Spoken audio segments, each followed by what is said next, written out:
Shalom, brothers and sisters. I had to get this Ethernet cord plugged in. It is way too long for what we need. I got to invest in a shorter cord. I was fighting with that thing trying to get it untangled. But you know, that's just how it is. I just got to get a short one. I got to remember that. All right, brothers and sisters, with that being said, if you guys can hear me, there's no grainy noise, if there's no in and out sounds, if there's no popping noises with the mic. Um, oh, yeah. Said the volume low, y'all? Oh, okay. So it might be the lapel thing need to come on. It might be picking up from the actual phone. So it sound like you're in a distance. Yeah, so on OBS you basically gotta go to like the sound output on there and then just make sure it say like the wireless mic.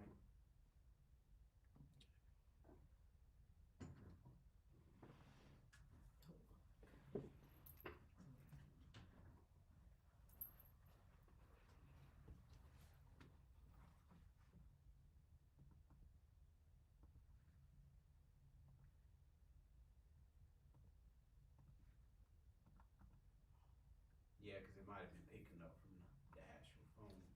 Yeah, the studio display. Oh. Yeah. No, it's that original iPhone. That's it. No, it should be the wireless. And it's showing on there. Oh, okay. Oh.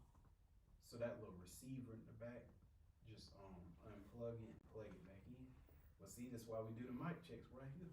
Mm-hmm. Yep, just take it out, plug it back in. Yep, and then it should pop up for you. Yep, there you go. Yeah, sometimes it just act real weird.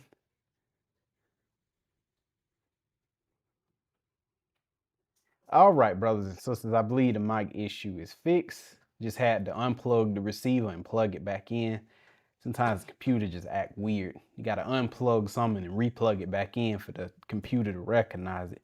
So if you guys can hear me, just go ahead and put a 7 in the chat. The mic don't sound weird. There's no grainy noise. There's no in and out sounds. There's no popping sound, anything like that. Just put a 7 in the chat for me. Well, you know, that's why we do the mic checks. Because again, I don't know if anything's wrong unless you guys tell me.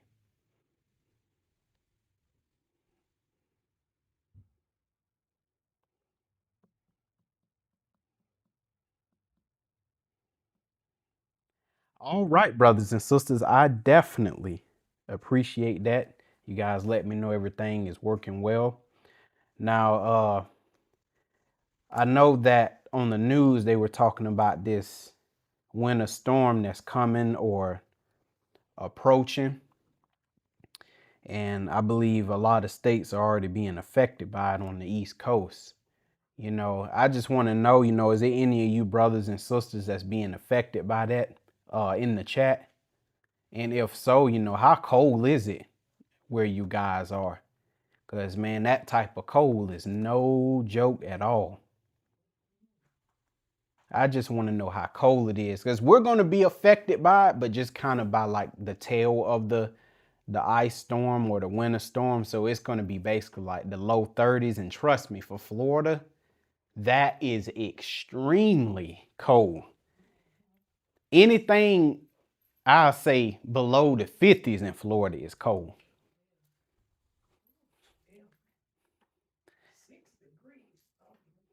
And then with Florida, I'm glad we don't get stuff like, you know, ice storms or winter storms because our infrastructure is not really made for those type of, you know, disasters or those type of weather events.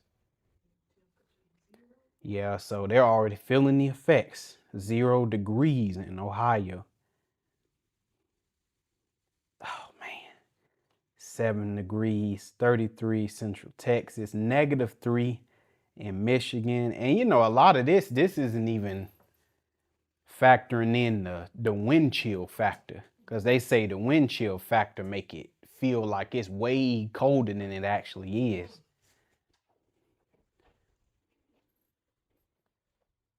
5 degrees. My goodness. 14, 16, 12. Oh, in New York City it's 12, but it feels like -1. Man. Decatur, Illinois, -2. Oh my goodness. 37 in Alabama. 54. For us right now, it's 67. But on Monday, it's supposed to be in the low 30s.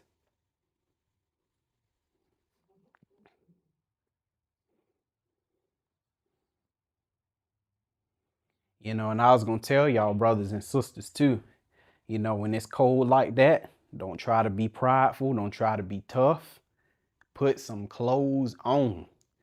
Do what you got to do to stay warm. And I'm only saying that because you got people down here in Florida be trying to act tough. Like they not cold and stuff. No, put some clothes on. Cover your chest. Cover your mouth. Everything. Do what you got to do to stay warm. Cover your feet. Because you got some... Right. Turn the heater on. And that's another thing, you know, I advise for you brothers and sisters, knowing that this winter storm is coming, already be trying to run your heater. So that way your heater don't freeze over like it did in Texas. I remember they had a crazy winter event in Texas one time, and a lot of people froze to death in their home because they couldn't turn their heater on. It was so cold that their heater was frozen.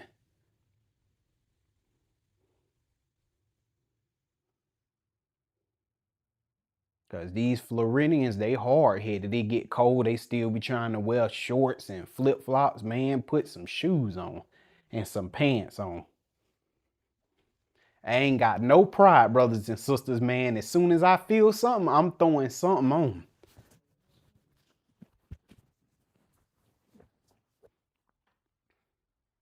I got a lot of hair, now I throw a beanie right on it. It feel uncomfortable, it's gonna mess my hair up, but I'll throw a beanie on quick.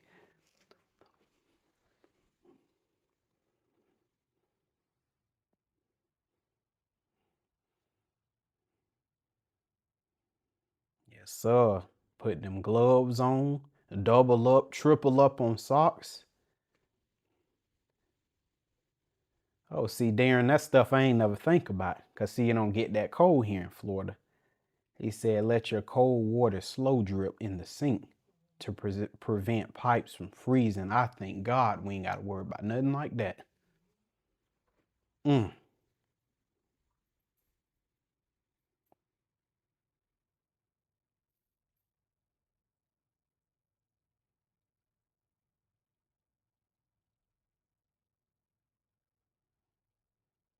It's very easy to get sick too, boy, when it's cold.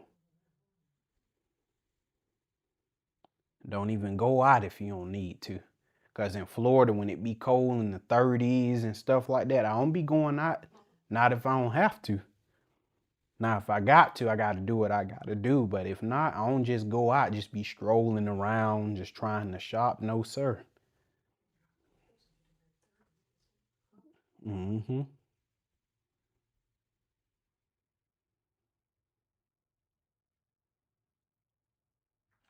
Boy, I don't envy y'all at all.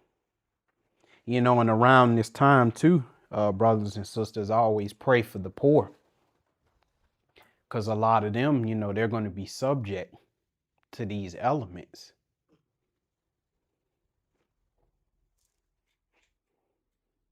So like I always say, if you got a place to lay your head and you got a house or a shelter to shield you from these outside elements, man, all praises to the Most High.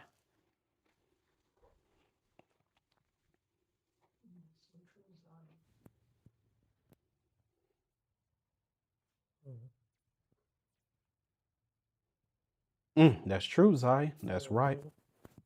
I recommend a wood burning fireplace in every house so that you can use wood because if it's all electric and the electricity go out, you will freeze. That's right. We seen that happen in Texas. That was years ago. And it wasn't even that the electricity was out. It was just the fact it was so cold, nothing would turn on. Everything was frozen over. What's that little heater you was talking about, Mom? That little kerosene heater? You gotta have stuff like that, because it ain't no joke, brothers and sisters. No joke at all. Yeah, I just don't want to be playing with that cold. Yeah, that cold, boy, that is, whew, that ain't nothing you want to play with. And then until you take something to boost your immunity, Yeah, that's true Yeah. too. it help you. So you be catching them colds and flus and things. Mm-hmm. Yeah, take some of that elderberry and all Yeah, that. you take elderberry. Because that cold, when it get in your sinuses and in your system, boy, it ain't no joke at all. Especially here in Florida, it's crazy. 1 minute it'll be 80 degrees. Yeah, And then literally the next day it'll be in the 40s, the 30s. because that's how it was. It was like 30 degrees on Monday. Mhm. And then out of nowhere on Wednesday, we was back up in the 70s and 80s. And with such drastic changes like that in temperature, it make you really, really sick.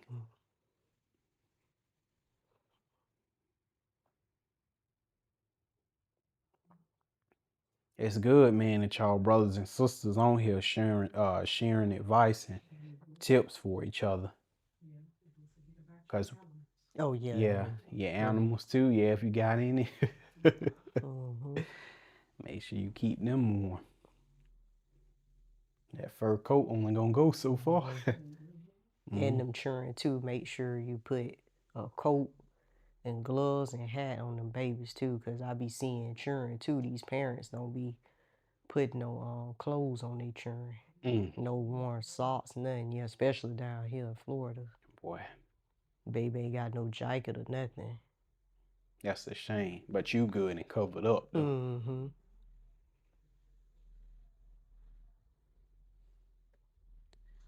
But all right, brothers and sisters, man, we're gonna go ahead and get into the lesson. Israel bumping that music out there. That's how you know it's good and warm. They gonna all be gone on Monday. They gonna be gone. They gonna all be in that house. Yeah, every door, garage door be shut tight. Israel and cold weather do not go together. You ain't gonna be able to get them to come outside. You know, brothers and sisters, I was looking at some news, and when I say news, I'm talking about alternative news, because I can't really stand that mainstream stuff. But even with alternative news, I take that with a grain of salt. You can't trust that either. You got to form your own opinion. I seen this this heathen man. He was going off. He was upset. Him and his wife. It was a white guy and a white lady, you know, and they was mad because they seen, you know, an immigrant riding around in the Lexus, and they was upset. You know, this don't make sense. You know, these, you know, immigrants, and you know, they see black people too, you know, riding around in, you know, a Lexus and these new cars. And, you know, we've been in this country forever, you know, and we're not riding around in a Lexus. And the guy, you know, he trying to figure out, you know, what's going on and stuff. Listen, what's going on is these curses whooping your behind. The days of y'all kicking your feet up, living in comfort, that big mouth, it's over. Them days are over, brothers and sisters. It's time to pay the piper. Right here in Deuteronomy 30, because I'm just going to go here real quick. It says, and the Lord thy God will put all these curses upon thy enemies. You know, curses such as the stranger, the foreigner is going to come in your land and is going to rise up high in your land. They're going to be good and prosperous, and you're going to come to poverty in your own land. The stranger going to rise high above thee, and you going to come down very low. And that's what these heathens experience. not just here in America, but all these little European countries. That's what they're experiencing. All of these foreigners, and not foreigners and strangers. Then you got the slaves, black people, living good, eating good, nice cars, 2-3 story houses, and the heathen living in some type of trailer, Yep. a shack, Yep. A lot of them been trailer park. A lot of them been trying to move back in the hood. We see it now, trying to come on back, trying to buy your house so they can get in there. Because they ain't got no money. They broke, brothers and sisters. And they was always broke. It wasn't like they had money. No, they was always broke. It was just the thing was, they brothers and sisters in the government had their back. But the thing is, the nobles and the kings, which is their brothers and sisters, the nobles and the kings, guess what? They peon brothers and sisters made them rich because they was using them. But now that y'all made us rich, we got no use for you no more. We can cut all ties. Ain't no more piece of the pie for you. We used you. Y'all was our foot soldiers. And now that y'all made us wealthy like we intended, like we planned from the beginning, because in any nation it's all about the nobles and the kings. Y'all made us rich. Y'all built our palaces. And now we cutting you off. The gravy train stops. Ain't that's what they like to say, the gravy train? Well, the gravy train has stopped. And now they mad as hell. Now, I was saying all of that to say, brothers and sisters, when you going out here among these people, mind your business. Go where you gonna go and come home. When you go to work, work and come home. Don't be discussing your finances, how much you got in your checking and your saving, because you got black people, they do stupid junk like that because they trust these white people. But the Lord said these people are your enemies. And it's not just here, but whatever land you find yourself scattered in. Don't discuss your finances because these people, they mad as hell and they on the war path. They don't have anything, brothers and sisters. And they looking for somebody to take their frustrations out on. And they like to throw little questions at you too. Oh man, the prices out here and everything is high, and man, it sure is hard to live out here today. But see, they're waiting for you to volunteer some information about your standard of living. Because they want to see how good you live, and you don't tell these heathen nothing, and you teach your children that too. Don't tell them nothing.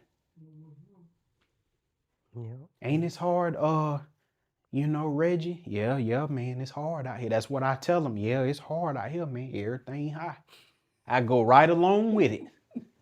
I don't tell them nothing. That's right. Keep that mouth closed. Especially a lot of the black women. I love y'all, but, a lot of y'all like to talk. Don't disclose any information about you, your family, your husband, your children, grandparents, anything to that white woman.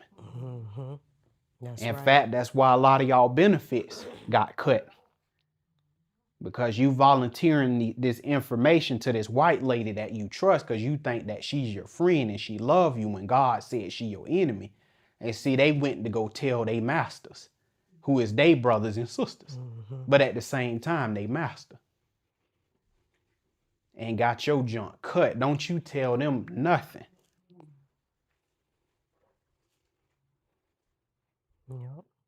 Because you volunteer information, you say stuff about you, but you notice they don't tell you nothing.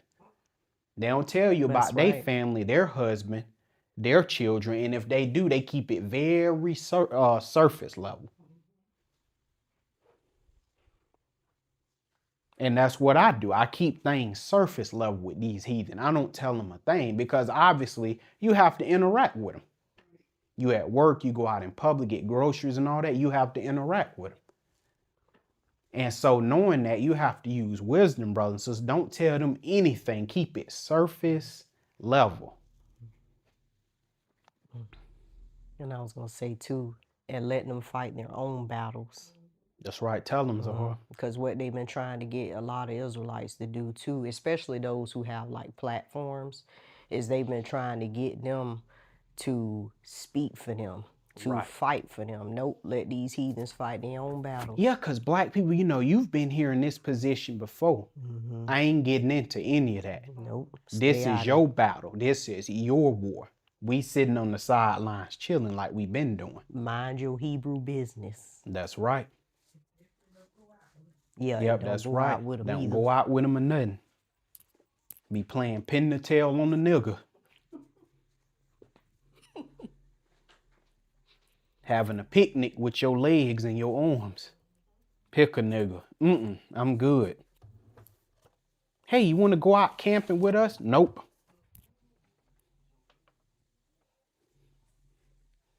You ain't gonna have me rotating on the skewer. But again, black people trust these people. I don't trust them because God say these people my enemies, and guess what? I believe God. And that's the choice. Either you believe God or you don't. But I believe him. Well, I don't give a damn what you say, Brother Red Jr., because I done met some good ones. Okay, well, hey, I'm not saying you haven't, but what I'm telling you is I believe God. That's right. That's the only fact that I'm stating, is that I believe God. These heathen out here driving crazy. It's like every day I go on the road, it's getting crazier and crazier. And you know, these heathens, they got these trucks because, you know, it make them feel big on the road. Trying to bully people, acting like they gonna run into your car, acting like they finna go head on with you. That's why you better make sure you exercise some temperance and some patience, because all it takes is one thing out here, brothers and sisters, set you off. Yeah, they try to pick a fight. Yeah, this is the age of provocation. That's something I always say. We in the age of provocation. People looking for trouble, and I ain't gonna give it to them. You can go get that trouble out of the next sucker who ain't got no self-control. You gotta ignore people today. That's why a lot of people losing their lives, losing their jobs, losing wives, children, all kind of stuff. No temperance, no endurance, no patience. And one thing about the Most High is he drop hard times on you because he want to pull out that evil mind that's in you, that was always there, that you hid behind. No, because the thing about it, what we're seeing is people are not going crazy. We always hear that, man, people going crazy. No, they're not. It's just they're being exposed for who they really are. And don't nothing bring that out like hard times. When your belly start hurting, when your throat parched, you can't even swallow. Throat parched. When you can't pay your bills. That's when a man or a woman is introduced to themselves. That's when your character is on display. That's right, Angela Caraway. Give no place to these devils. The Bible tell you that. Don't give the devil a foothold. Don't give the devil nothing he can work with. And that's the mindset you got to have no matter where you go.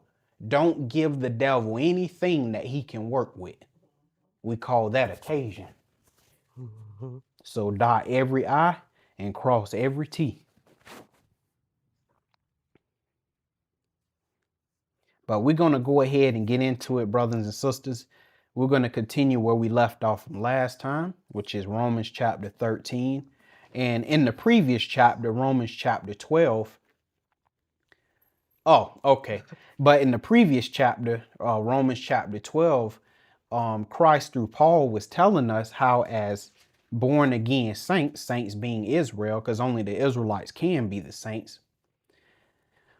He was like, listen, I expect you guys to operate a certain way, differing from your brothers and sisters who are in darkness.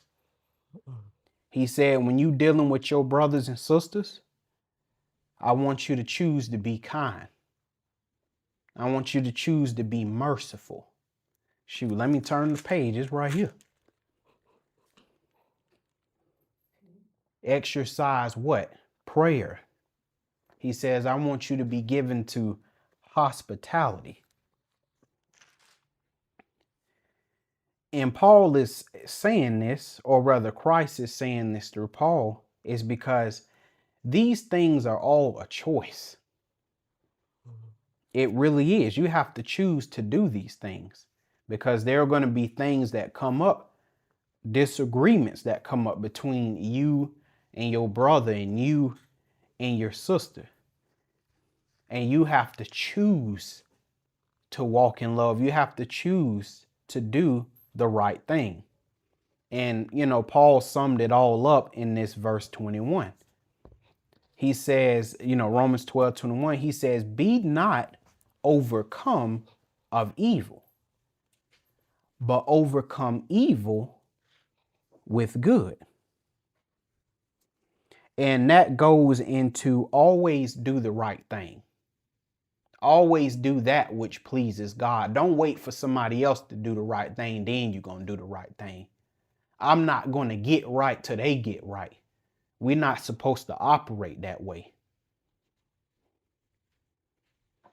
And I know there are a lot of black women, in particular, that feel that way about black men because black men have lost their ever-loving mind. And the Lord gonna deal with these black men, but these black women in particular, because a lot of them are extremely upset. And I understand they have every right to be upset and angry. But don't wait on your men to do right so you could do right. You do what's right. And the Lord, he'll deal with these unruly men. Same with the women. Men, you don't wait for this woman to get right so you could do right. No, you do the right thing. That's right. And the Lord, he'll handle the women. Don't render evil for evil. This is what the Lord is getting at. Yep. That's why it says, be not overcome of evil, but overcome evil with what? Good. And I like that word overcome because that word overcome denotes that there's some type of struggle, that there's some type of conflict, whether it be internal or external. And he's saying no matter what conflict you're dealing with, you don't let that evil change you. You continue to do the right thing. You stay on the right path. That's why Paul in that chapter a little early, he talked about patience and prayer. Because those conflicts, certain conflicts that you go through in life, man, it make you want to act the fool, make you want to go and choke somebody, show up at the door, knock on the door. Who is it? Soon as they open the door, bam. It make you want to go crazy, brothers and sisters. But you got to exercise temperance, self-control. And how do you do these things? Through prayer, through patience, long-suffering. When you're rewarded, when someone do you evil, you still continue to do good. Not because you're an idiot and you don't know the person is your enemy, but because you know the Lord gonna handle whatever this said person is doing to you or whatever trouble they're bringing on you. And the Lord is talking about when we dealing with each other, brothers and sisters. And it's the same even when you're dealing with the heathen, because he over them too. You let the Lord handle them. You ain't got to get into no knockout, drag out, no verbal fight. I'm just going to ignore you and I'm going to let the Lord handle you behind. That's right. And the reason why we want to do these things, brothers and sisters, because this is the government of God. Those things bring about peace. Because when you fight fire with fire, everything is going to burn. So guess what that means? That means somebody got to take the high road. Somebody got to take the high road if you want to be God. If you want to be God, you got to take the high road. And it's going to be hard. I understand it's easier said than done. But God, he is the high road. And he's always taken himself. Because men, what? They curse him. But while they cursing them, they breathing his air. That's right. While they cursing him, they eating his food. While they cursing him, they drinking his water. They cursing him, but they putting his clothes on their back. That's right. They cursing him, but they inside his house because it took his materials to make that house. That's right. So he take the high road. Because you know why?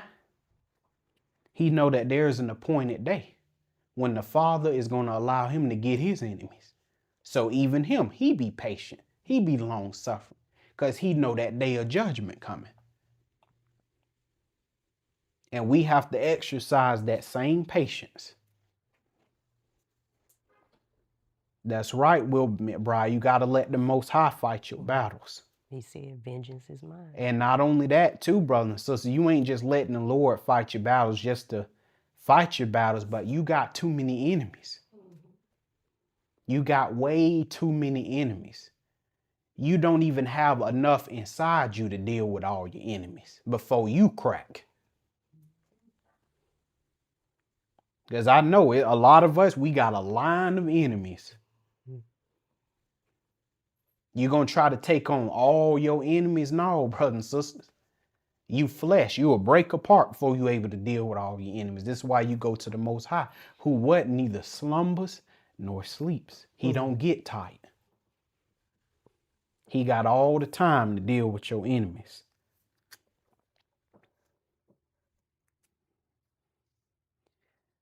All right.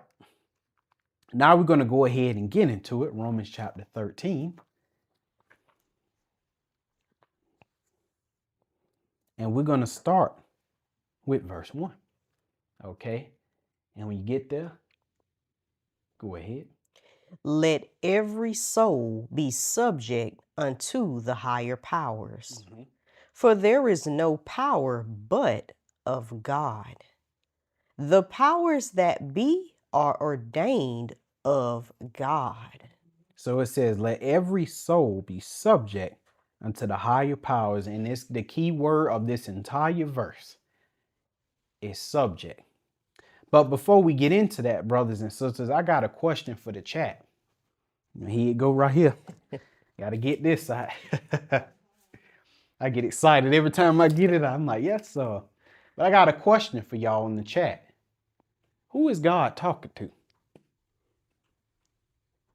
Who is that every soul? Because see, we just read over stuff. Who is that? Let every soul be subject. Who is that? God through Paul, he says every soul. Who is that every soul? And that's a good question. A question we need to ask. Who is that every soul?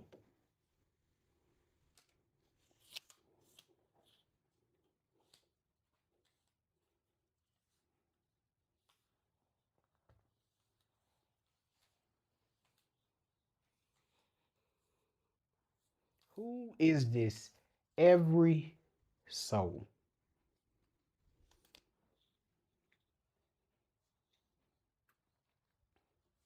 That's right, Patricia, right? White, you got it right. Believing Israel. He's talking about the believers. Those Israelites that's under Christ. He ain't talking to nobody else. He's talking about them Israelites under Christ. He said, he's giving the new children of Israel, he's giving them commandments. He's giving them an order. He said, now these other Israelites, they rebellious, but he said, you that say you believe on me, he said, I want you to be subject unto the higher powers. Now, the higher powers, brothers and sisters, are the governing authorities. And I'm going to put it in short what governing authorities mean. Because you got some people, well, we don't really quite know what it is. When he's saying governing authorities, God is saying the people that tell you what to do. That's what he's telling you.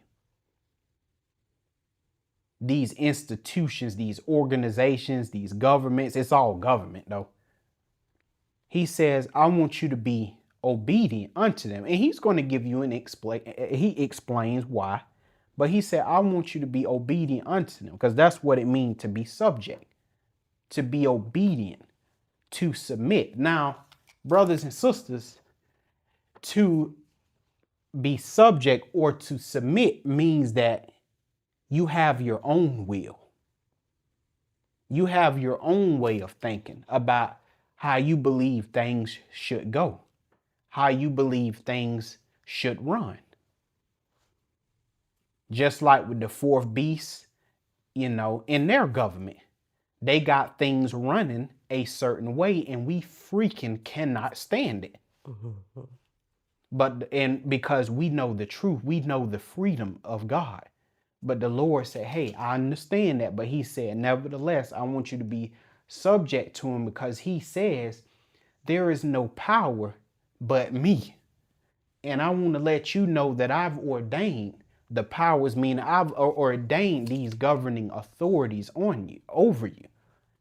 Because what these governing authorities are doing is they're moving my plan that I got for this earth along. Mm-hmm. They got this prophecy that I got in this book moving forward. And on top of that, y'all Israelites, see, you hated me and you thought I was unmerciful the way that I did things or had you doing things. And so I'm finna give you over to these powers right here. And you gonna do what they say, because you didn't want to do what I said. So you gonna do what they say. And we are not in fear of doing what the powers to be say, because why? We know that they can't do nothing that God don't want them to do. Yes, sir. Now, it's funny because it says the powers or the governing authorities that are ordained to God. That don't mean the authorities know that God ordained them, because they don't know that God ordained them. Nebuchadnezzar sure did. Mm-mm. Nope. He thought he had all this power or authority because he was so smart, because he was so wise, because of his standing army. But God had to show his behind that you were able to conquer this whole kingdom because I made you conquer the whole kingdom. I made people bend to your will. I caused the other armies to fall to you. He said, I'm using you, Nebuchadnezzar, because you forward in my will that I got here on this earth. In short, what God is telling you is what I had been telling y'all, is that this earth is not running on its own. Even the fourth beast, they really believe it's because of their science, their technological advancements, because they sit in the room all day sweating they suit out planning. No. God said they running this earth and they ruling, telling men to go here and there because of me.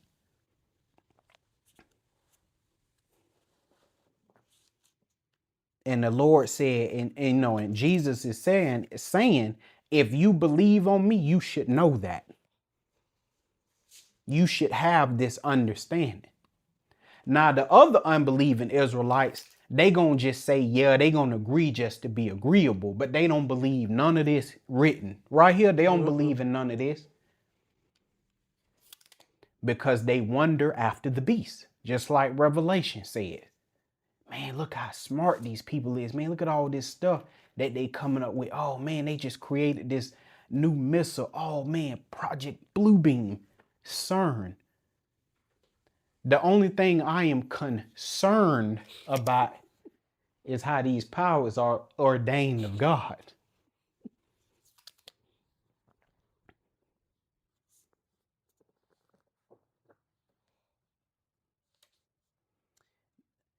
Let's go real quick to Proverbs chapter 8.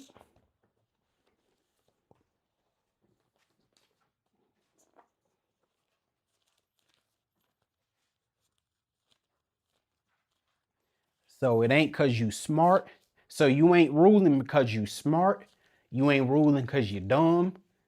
You ain't ruling because of your technology, because you don't have it. It ain't got nothing to do with none of that. It's because God set you up. Because he's the author.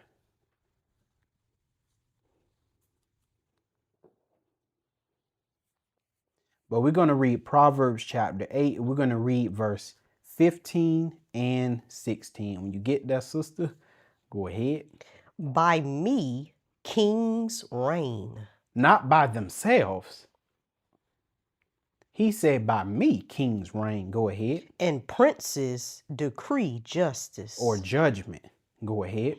By me, princes rule, and nobles, even all the judges of the earth. And the thing about it, brothers and sisters, is you have to choose to believe that. I know what I believe. But you have to choose whether or not you want to believe that, because you have Israelites that really believe, for example, this fourth beast, that they're really just smart, that they're really just so wise. And they think that way because they worship the beast. They really believe that this man is something. They believe that what? This fourth beast is who? They believe this fourth beast is Christ. They believe this fourth beast is the Savior. That's blasphemy, brothers and sisters.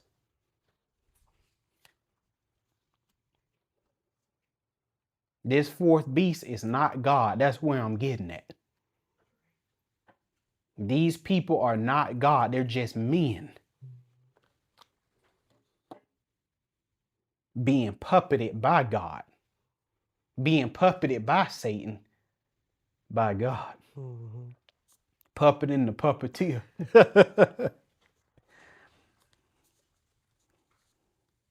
But the Lord say, my servants, them every souls, they ain't stupid. He say, my servants do exploits. They know just what's going on. And they've seen behind the scenes. They see the smoke in the mirrors. They see the strings. Oh, I was going to say too, that's why you see so many of our people who say they believe in God. I'm talking about the ones that proclaim God. That's right. That's why if you notice, like, they're just as caught up as other people, you That's know, right. you know, and they are in fear of this beast and constantly talking about what it's got going on and what it's been doing, because they don't, like you said, they don't really believe that. They really do believe this beast got the power on its own. That's right. Because they talk like this beast is really the one in control. Yes. And in charge, but it's not. And that's why, you know, you get certain brothers and sisters, they be offended that you're not moved by what's going on out here. And you know why? Because we understand that. Right. They not going to do nothing God don't want them to do. Because I had just noticed in the chat a few comments that I seen in there. You know, we're talking about how we reading it right here, the Lord run it. And he ordained these people. But you'll still see little comments like, you know, yeah, because they got this going on. And, you know, they created this. And because they unbelievers. So you still, that's showing that you don't believe. Yeah, they're unbelievers. God really running this. Because they'll be agreeable just to be agreeable. That's how people are. Because they go along with the masses. They don't want to be, you know, left out in anything. But they unbelievers. They don't believe that. We can read all that. They don't believe none of it. But he said, my people, though. My people. The true believers. Which is a very few. I want to let you know that. He said they believe it, though.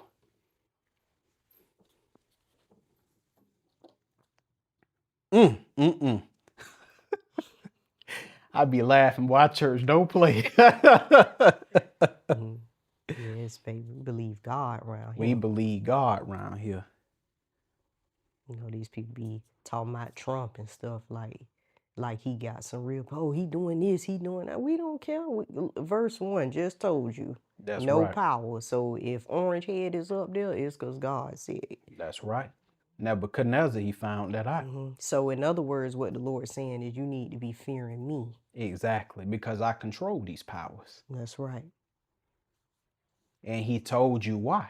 he got these powers up here to beat the crap out of the wicked and bless the righteous. That's right.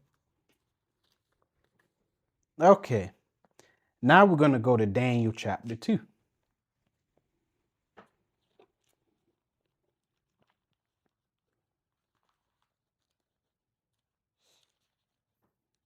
So whether it was Sleepy Joe or the Orange Man, God controlled them both. That's right. Daniel 2, and we're going to read verse 20 and 21. And when you get there, go ahead. Daniel answered and said, Blessed be the name of God forever and ever.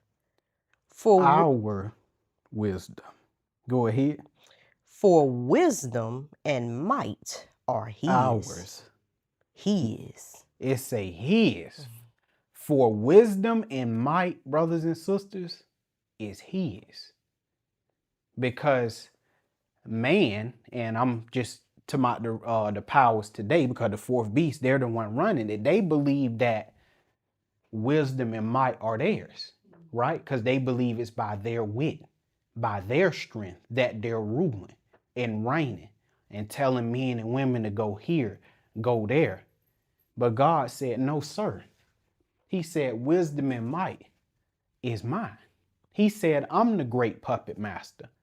I'm behind all of these things that you see going on the earth, which is all leading to the deliverance of the children of Israel.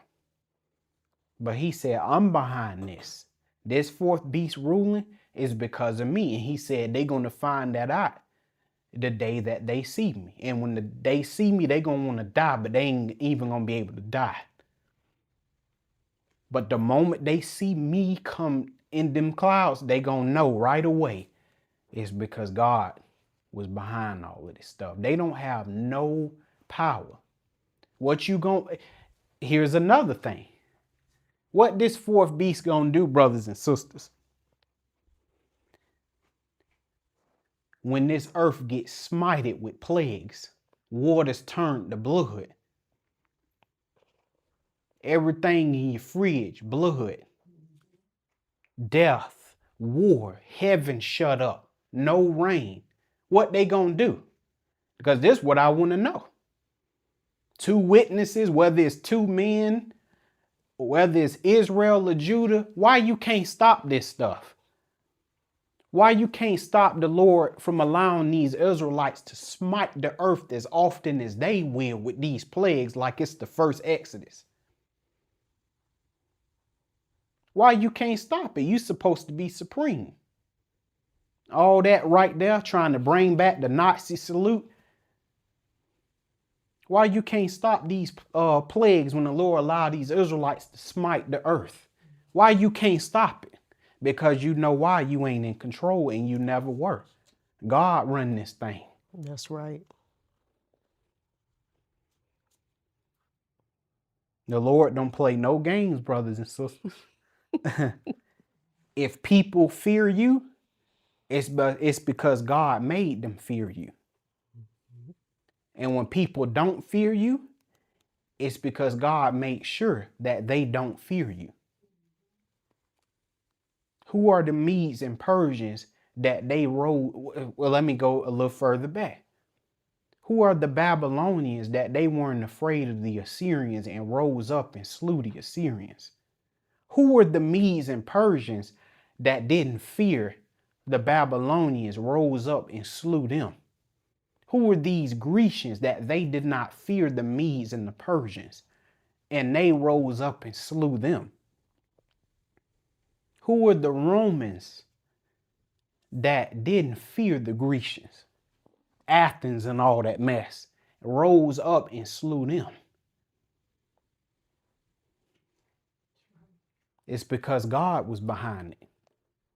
He can choose to put fear and take fear out of the mind of men to where they raise up and slay your behind. He behind all of that. Coups and rebellions. The Lord behind all of that.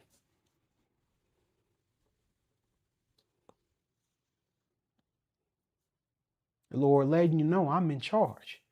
And he telling the four beasts, when I get ready, these Israelites that I'm raising up, they gonna rise up over you. No fear in their heart at all. And they gonna slay you. And the kingdom will be theirs forever and ever and ever and ever. There will be no end. Praise God. All praises to the Most High. Thus saith the Lord, thus saith the word.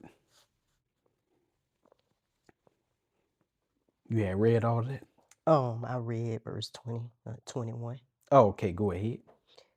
And he changeth the times and the seasons. He removeth kings and setteth up kings.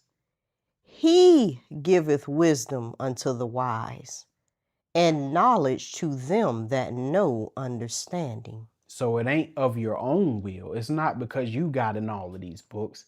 It's not because you were taught of a certain person. It's the Lord's doing. He fills a man or woman with a certain level of knowledge, a certain level of wisdom, a certain level of faith, a certain level of fearlessness. He's all behind it. You know why? Because he's the author. He's the writer. He's the director. He's the puppet master over the puppet show. And when you understand that, brothers and sisters, number one, you fear God. Because you understand he's extremely dangerous. You understand that. And number two, you can live a clean, peaceful life. You don't have to walk around in fear. You ain't got to be popping Advil and ibuprofen. These people can't keep you away from their products. You know, taking pills for anxiety and Gotta depression. take a BC. Yeah. A goody powder. Yeah, a goody powder. Because you worry sick about everything that's going on. But when you know the Lord run it, them troubles all go away. And our people need to hear this stuff because they really believe the world is running on its own. Yeah, all that stupid stuff, harping out, man, please. Okay, back to Romans 13, and we're going to read verse 2. So Romans 13 and verse 2. Okay, let's go ahead and read it. Whosoever therefore resisteth the power. And you know, in Paul's day, the ones that resisted the power were these Jews who were zealots, right? Remember them zealot Jews? They openly rebelled against Rome because, you know, Rome was occupying their land. Rome was telling them what to do. You know, Rome was extracting taxes out of them, which is simply just tribute. And they was mad. Because they believed, they was like, listen, this is our God-given land. God gave this to us for our inheritance. You have no claim or say in this land. They didn't believe in taxes. They believe all men and stuff should be free. But the Lord said, I don't care about none of that. Yeah, and you right. They was right. Yeah, you right. But God telling you, but I ordained Rome. I got Rome doing this for me. So he said, whosoever resisteth or fight the power or the governing authority, and that's on all levels. It ain't just when it comes to the king and nobles. It even come down to school, your workplace. Whosoever resists the authority, go ahead. Resisteth the ordinance of God. And they that resist shall receive to themselves damnation. Or that is to say, what? Judgment. And that's what the Lord telling his people. Hey, don't resist these power. Whatever they tell you to do, you need to do it because I set them up. And if they come up with something crazy that I don't want you to do, I'm going to make sure that I'm going to have them to make sure they give you a pass. That's right. Because remember, the power is ordained of me. You're doing right before me. I'm going to make sure that you're excluded from any evil decrees that they pass, because them evil decrees are what? For the wicked. And any righteous decrees, any decrees that you can benefit from, I'm gonna make sure the wicked don't get it. I'm gonna make sure the wicked don't get to partake in that. I'm gonna make sure that I'm gonna make sure that righteous decree is for you. You gonna benefit from it, but the wicked ain't. That's how the Lord get down, boy. I'm telling you, Lord, dangerous, boy. But whosoever resisted the power shall receive to themselves damnation. So right here in 2026. No better example than right now. These people say, pay your taxes. You need to pay your taxes. The Lord don't want to hear about, that's so stupid, man, that, we gotta, pay taxes. It's legal theft. And here's the thing, you're right. But God said, I want you to obey them because I put them in power. So you either pay them taxes or they gonna get your behind for tax evasion. That damnation. Because all of this is to see, because this ain't got nothing to do with the heathen, brothers and sisters. This all got to do with, do you believe God? Do you have faith in God? Are you gonna do what he say? Because we still in the wilderness like our fathers were. And he want to see if you believe him. So you don't pay them taxes, they coming for your behind. Damnation. You're going to receive what? Damnation. Prison, jail, whatever they got. Man, that's so stupid, man. Just to go out and hunt or fish. I got to have a hunting license or a fishing license. The Lord said you finna get that hunting license and that fishing license. You going to do what they say. Because if you don't get that hunting license or fishing license, you're going to get a fine or you going to jail. You got to buy that little sticker for your license plate. Yeah, that sticker for your license plate. When it's time to renew that license plate online, you get that letter in the mail. The decal, that little. Yeah, that little decal sticker. I got one coming up. Got one coming up. The Lord say, I better see you pay for that renewal. He said, I know it's stupid and stuff and it's upsetting, but he said, I ordained these powers because I got them doing stuff on earth for me. They my hammer. They're moving my wheel along on this earth. They're forwarding the plan of God on this earth. So I need you to do what they say. What's another one? The driver's license. After a certain amount of time, it expires. And you better make sure you go out there to that DMV and get them license renewed. Yeah. And that's the funny thing too. You got left, right, up, down, Democrat, Republic. You got all of that stuff. But when it's time to get them license renewed, they all there in that DMV. Right. With that man or that lady looking nasty. The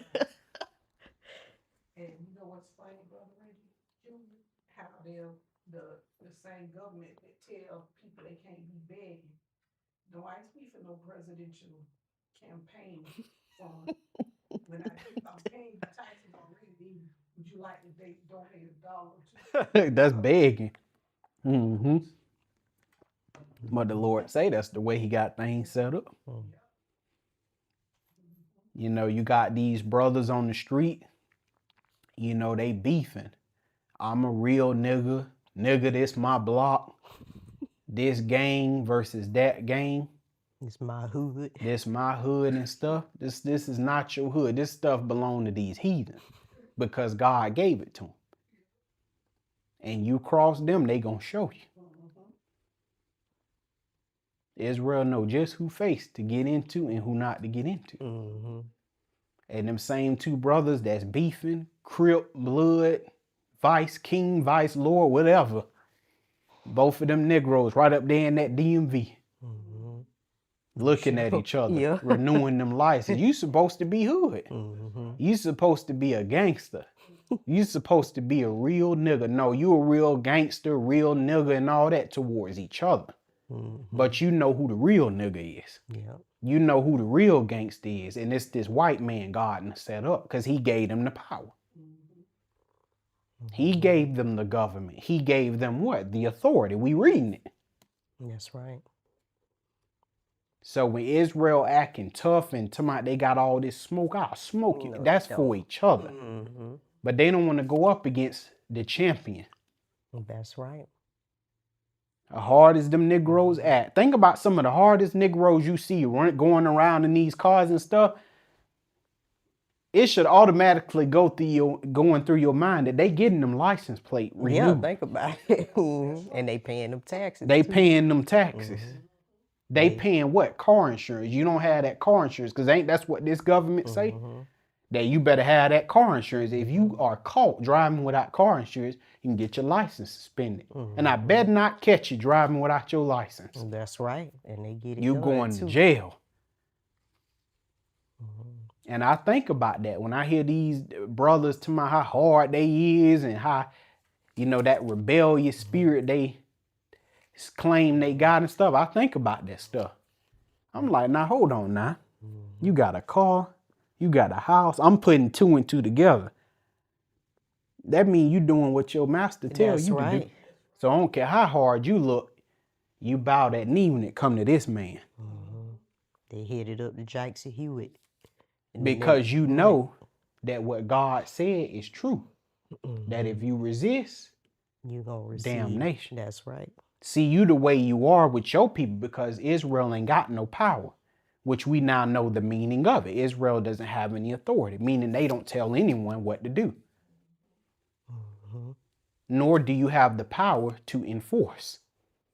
That's why you big and bad towards each other. You don't mind getting in arguments and scuffling, getting in each other's face, because y'all know y'all ain't got no authority, but you know you dealing with a man and woman who got some authority. That's why Israel be on their best behavior. And you see it too. Now, hold on. You was just a thug, nigga, killer, bad mouth. Then here, as soon as the police come, Yes, sir. yes, sir. No, sir. You got anything in your pockets? No, sir. I ain't got nothing in my pockets. Where you coming from, nigga? I'm just coming from the gas station. But your brothers and sisters, you cussing them out. Show you, nigga. Why you don't take up that same attitude and language with your master? Because you know that he got that gun. He got and the gun don't mean just a literal gun, that 9mm or the Glock he got on. No, he got power to hurt you. That's why you fear him, but you don't fear your brothers and sisters.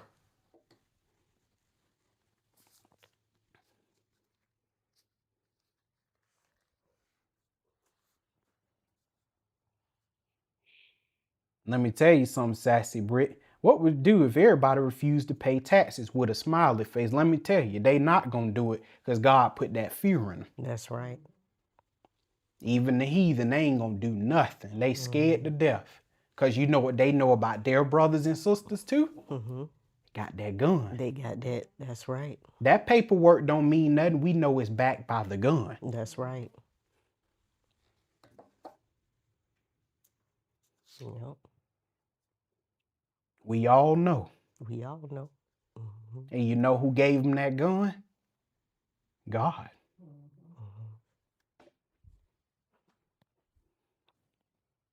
Resisted the the ordinance of God. So who gave him the gun? God did.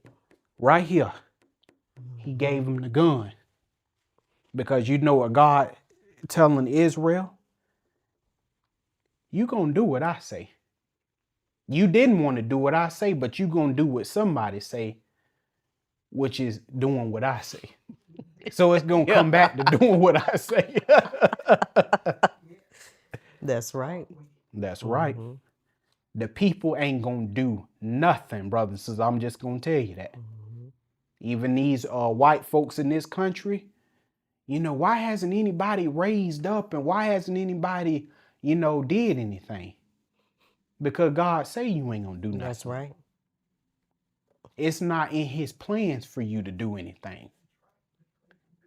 And if the play have been written, and if it ain't in his plans for them to do nothing, they ain't gonna do squat. But Ain't right, nobody doing nothing on their own.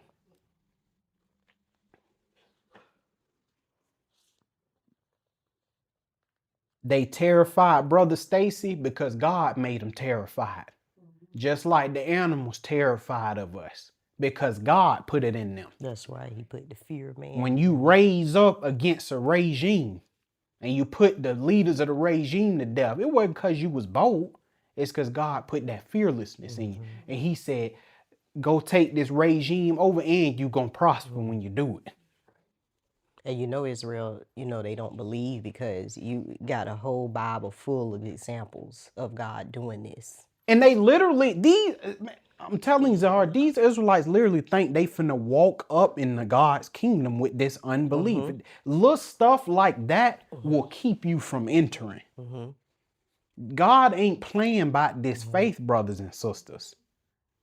Because that's what all of this is about. All of these backhand comments and these sly comments some of y'all be making on the chat, I ain't talking about all of you, know who you are. Listen, you ain't heard me. Or listen, God watching you. He say, look at these faithless people and think they on their way. This faith is serious, brothers and sisters. But I digress. Let's keep going. We read all that verse 2. Yeah. Now let's go to 1 Peter.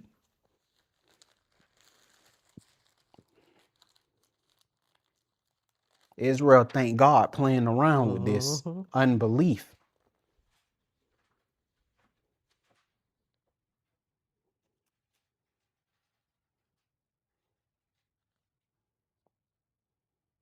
But because unbelief is in the majority, they think they're safe.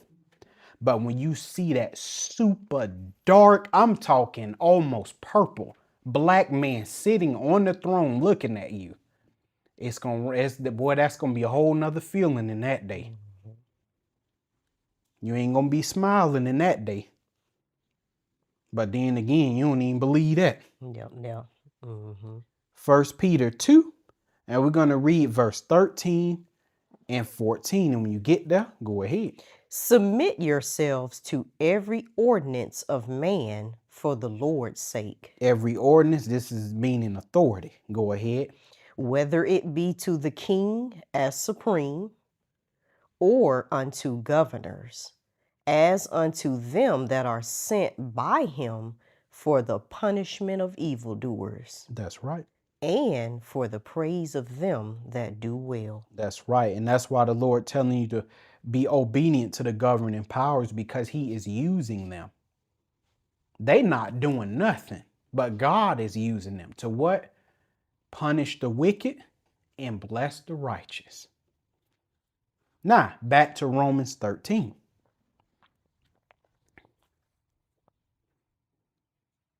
And the Lord going to explain some more of that right here. Verse 3. Romans 13 and verse 3, when you get there. For rulers are not a terror to good works, So they don't cause trouble to the obedient. Go ahead. but to the evil. That is to say, to them Israelites that's rebellious. Them the ones they cause trouble for or to. Go ahead. Will thou then not be afraid of the power? Of the what? Authority. Seeing that what? I'm behind it. Because remember, with Israel, they've always had a problem with this right here. Evil being translated to rebellion. Because Israel, they're a very rebellious people. They love to be contrary. Well, the Lord said, I got some people set up, they not like me. I got some people set up that will kill you, that will make your life a living hell. And so he said, when you rebel against them, which is rebelling against him, he said, when you rebel against them, they're going to make your life a living hell. And what is Israel experiencing? Hell. A living hell.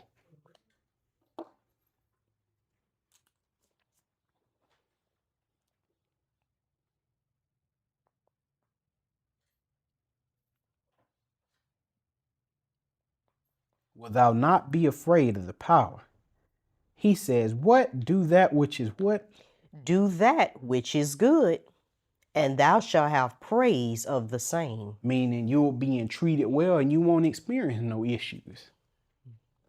You ain't gonna have no problems like your brothers and sisters. And he say, hey, if there is something that comes up with these governing authorities, there's something come up, something you got an issue with, you don't get up and fight them. He say, you come to me knowing that what? I'm behind them. That's right.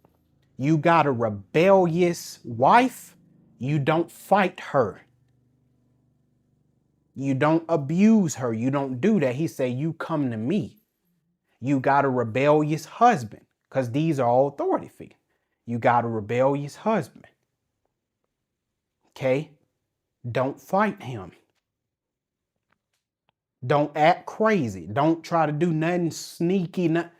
Come to me. I'm behind all of that. You come to me. Because again, there is no power. There is no authority. There is no rulership. There are no heads. I am the head. I tell you heads for y'all's sake because y'all just human. But I am the head. So come to me. Children, whether you're small or whether you're in your 20s, 30s, and 40s, you're dealing with hard-headed parents. They evil and ill and treat you, being that they are your authority figures. You do not fight them. He said, just come to me. Bring your burdens. Bring it all to me. Bring your sufferings, your heartache. Bring your tears. Bring your anguish. He says, bring it to me. And I will deal with that which I've ordained over you. Don't be muddied up in the process, because then I'm going to have to get your behind. You let me deal with it.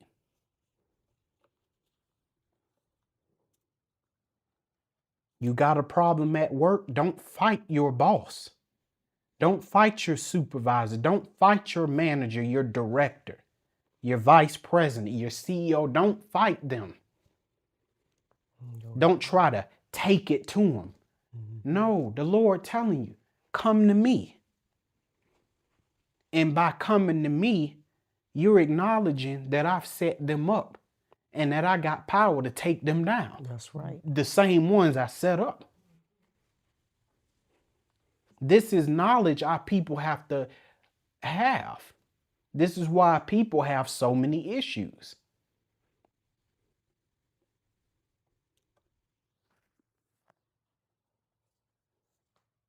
Lord, I know you set this person up over me, but they piss me off.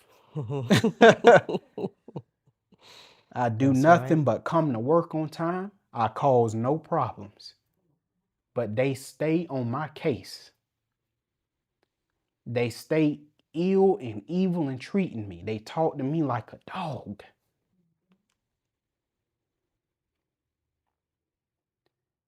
They show favoritism towards me in an evil way. Got me doing all the work. Got me staying over. Got me taking on all the burden. The Lord said, don't go trying to take it to him. Well, I'm finna show her. I'm finna show him. The Lord said, because all you going to receive to yourself, because he like, remember, I gave him the power. So guess what? By taking it to him, you going to receive damnation. You going to receive the pink slip.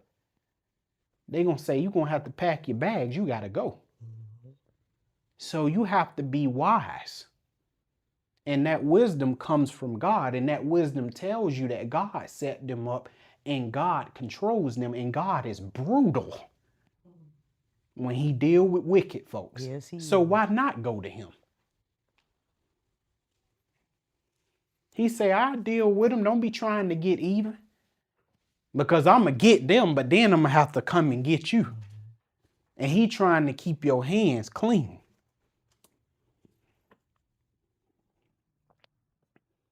All right, where we at, sister? We are verse 4. Verse 4. Okay, let me make sure I ain't skipping nothing. Go ahead. For he is the minister or a servant of God to do thee, of God to thee for good. That's right. But if thou do that which is evil, be afraid. And of course, this is just in a general sense, brothers and sisters, when he talking about these governing authorities. But I believe it's in Peter. I don't know if it's in Peter or not, but he tell you what you ought to do when you have an authority figure that's over you, that's not treating you well, that's not treating you right. So, you know, when this is being said, this is just in a general sense. Okay, go ahead. For he beareth not the sword in vain. That's right. For he is the minister of God, a revenger to execute wrath upon him that doeth evil. That's right.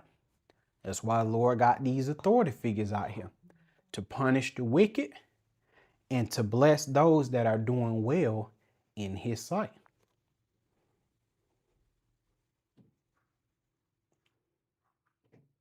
And so he tell you, if you rebel against these authorities that I've put up, they gonna deal with your behind. And it's many, it ain't just the gun, it's many weapons they got for your behind. Mm-hmm.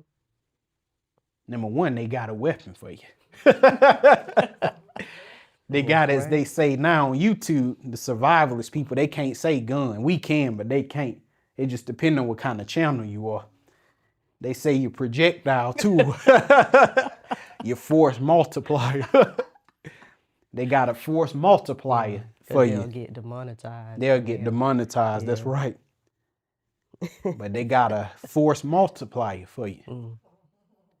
They can fine you to death.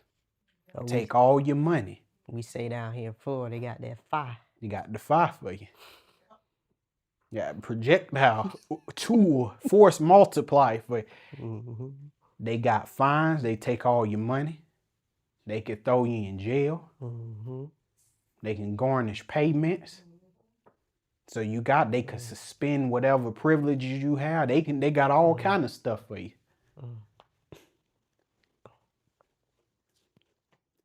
So the Lord say, I put these people over you, do what they say, or you're going to face the punishment.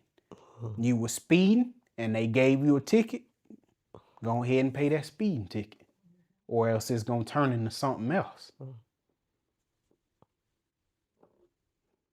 It don't matter if you don't like it. It's the fact that God ordained it. And he said, I'm telling you to be obedient. Because remember, you hated my guts. Remember, I was mean. I was a tyrant. I was a dictator. So he said, well, okay, well, here you go. He said, because you ain't finna just be doing whatever. You finna be under somebody. Well, here you go.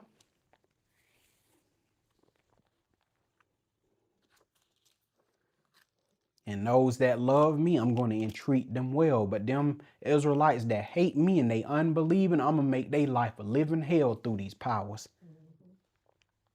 All right, sister, where we at? All right, we finish verse 4. Okay, now we're going to go to Revelation chapter 13.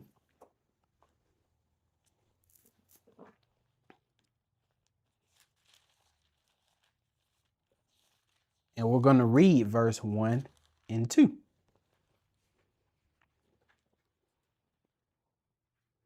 And when you get there, go ahead. And I stood upon the sand of the sea, and saw a beast rise up out of the sea, having 7 heads and 10 horns. That's right. And upon his horns 10 crowns, and upon his heads the name of blasphemy. And the beast which I saw was like unto a leopard, and his feet were as the feet of a bear, and his mouth as the mouth of a lion. Mm-hmm. And the dragon gave him his power, and his seat, and great authority. So the dragon gave him his what?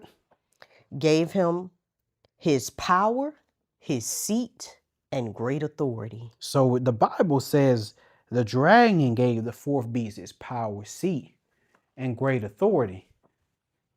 But what did the word just tell you? That there God is no what? power, But yet Satan has power to give power to the beast, which lets you know the man with the hoofs, he got strings on him. that's right. And we know that through Job. Satan can't even do what he want to do, brothers and sisters. He on a leash. When he wanted to tempt Job, he had to go do what? Get permission. Now, wait a minute now. I thought Satan had some type of power. I thought he was just running around doing what he wanted to do, causing chaos, galloping, doing all kind of stuff. No, he got to get permission too. Satan say, my Lord. The Lord say, what you want, Satan? He say, I'm done with Greece. He say, okay. Who you want to use next? Now the Lord already know. He just asked you anyway. My Lord, I'm done with Greece. He said, well then, who you want to use next, Satan? He said, well, I want to use Rome. He said, well then, go ahead. Go use Rome then. Go raise them up. And that's what happened.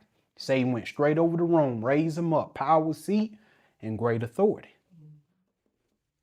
I keep telling y'all, boy, the Lord running all. Go ahead, Tara. Luke chapter 4 and verse 6. Hold on, let me get this stuff be powerful. I can't miss nothing. Luke 4 and 6. Yes, ma'am.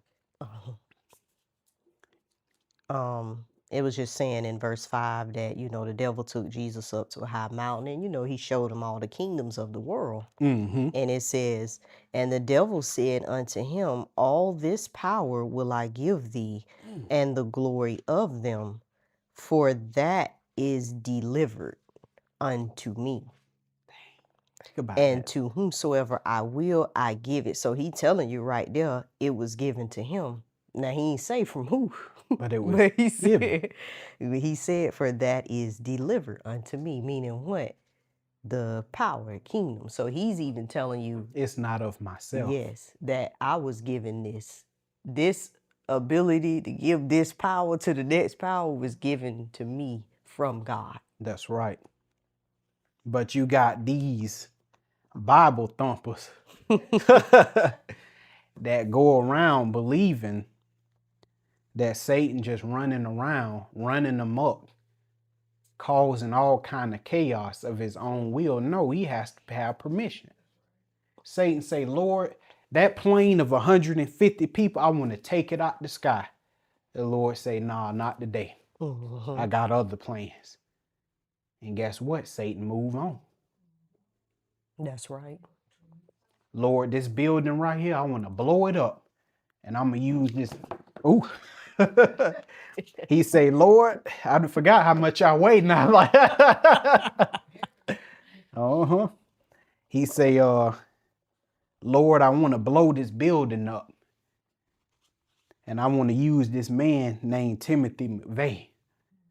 He say, can I use him to do it? God say, yeah, go ahead. I had enough of him anyway.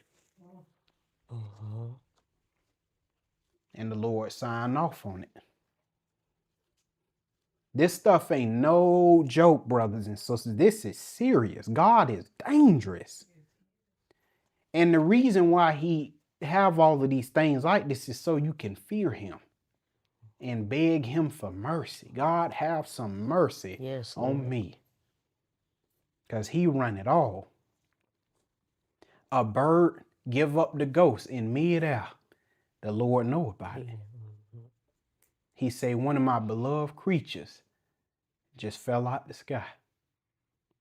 He know all about it. We don't. We at work or something, out shopping, but he know about it. He know about it. That's right. I even seen on the animal kingdom where a monkey reaped. A monkey threw out another defenseless monkey out of the tree. You know, the monkey was kind of like young. The monkey threw out of the tree.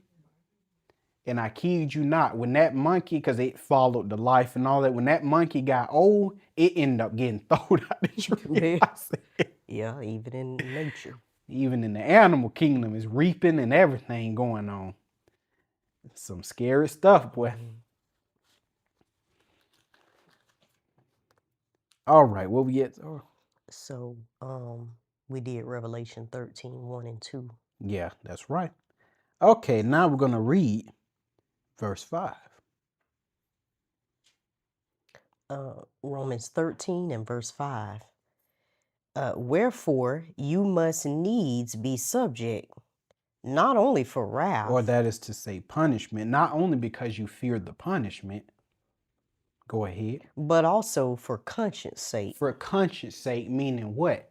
That you're doing that which pleases God. Because again, in doing what these powers say, even if you don't agree with it, yeah, you got to pay taxes, insurance, and all this, but your conscience is clear before God. You know you're not behind the scene scheming. Yeah. Yeah, I know I don't need this. What is the EBT? Oh, yeah, the EBT. Yeah, I know I stuff. don't need EBT, but see, I'm gonna sign up for it anyway. You got a whole EBT card, you don't even need it. The government got that for people who in need, and you sitting up there scheming, but yet claiming God, sitting with an EBT card in your wallet, knowing that you well off. God don't like stuff like that. And then you nervous whenever the government declare that they finna do a crackdown on people who illegally got EBTs. You scared to death. You sweat. I remember back during them, remember them PPT loan Oh, yeah, I things? remember. Oh, PPP. PPP. I think that's what it's called. Yeah, the Yeah, not PPP loan. Yeah. Yeah, and I think that happened, during COVID? Boy, them people were scared. At least down here in Florida they was. Remember Grady Judd? He said, we cracking down. Boy, people was on Facebook and everything nervous. Mm-hmm. That's why you always got to be doing the right You gotta thing. always be doing the right thing. Because it ain't that Sheriff Judd doing anything. It's because Sheriff Judd ain't even thinking about none of that. But you doing the wrong thing. God is the one that be like, he raised up Sheriff Judd. Like, he got PPP loan he ain't supposed to have. Go get him. That's right. Because God watching. That's the whole point, brothers and sisters. It's because God is watching. I don't need you trying to get around taxes. I don't need you to be trying to find a way to get around car insurance and light bills. No. He say, do what these people tell you to do. Because I'm watching. And when you don't do what's right, I'm going to use these people who ain't even thinking about it to come get you. That's right.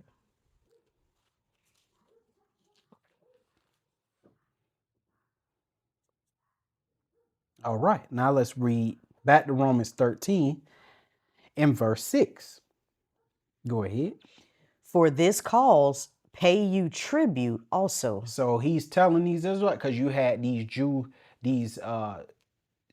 that were zealots. Remember, they ain't want to pay taxes and all that. They openly rebelled against Rome, sometime with arms. But Paul is telling these Israelites, the new 12 tribes of Israel, he's like, listen, pay your taxes, man. Because God got these people over you. Pay your taxes. Go ahead. For they are God's ministers, attending continually upon this very thing. Yeah, because see, I done found a clever way to get around taxes. God, like, pay your taxes, man. It says, for they are God's what? Servants. That's what a minister is. It said they are his servants, attending continually upon this very thing. Wait a minute. So God controlling them? And this is how he pay him. I mean, this is how he pay his minister, through them taxes. It don't matter if you don't like it. This is what God got set up. Because remember, they despised God's tithing system. They did. They hated it. So the Lord said, okay, you don't want to give that 10 for the Levites? You going to give it to somebody. That's what Yeah, that's right. You ain't gonna give me my tithes. You finna give something to somebody. That's what happened. You reap what you sow. And he said, and if you rebel, they got this wrath for you. They got damnation for you, meaning punishment. Verse 7. Render therefore to all their dues, tribute to whom tribute is due, Yep, tax to who tax is due, custom to whom custom. meaning the way things operate and run. So if they got things set up a certain way, they got processes that they want you to go through concerning different institutions or things they have set up. He said, I want you to go through the processes. Don't be trying to skimp and get around stuff. Do things the way they told you need to get them done. Okay, go ahead. I think my mic went off. Oh, your mic went off? Oh, Because it ain't coming on. ooh, I had it charged. Battery. It's another one mic thing up in there. Mm-mm. You said it's another mic. Yeah, it's in the that little dresser thing. You just pull it out. All you gotta do is get the receiver out and then just plug it in. You just gotta create another audio input for it. Which dresser is in? That first small one at the top, all the way to the left. Hold on, y'all. The mic ran out on the reader. That's how it is.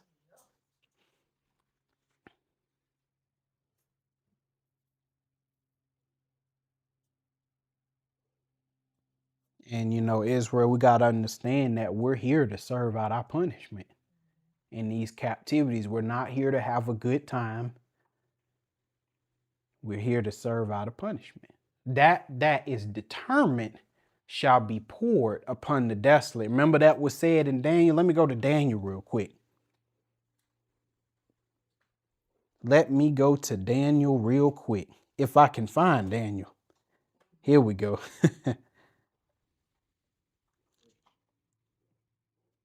Oh yeah, you just gotta plug the receiver in one of the, you can plug it in the front or the back. Yeah, but you have to create another audio output thing or input, you know, on OBS. Okay. So just plug this one. Okay.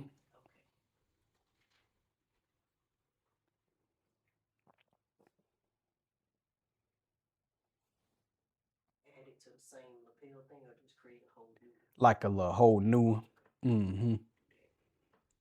But if you look, brothers and sisters, in Daniel chapter 7, let me see. I'm in Daniel 7. Daniel 10. Yeah. And it says in 27, he shall confirm the covenant with many for 1 week. And in the midst of the week, he shall cause the sacrifice and the oblation to cease.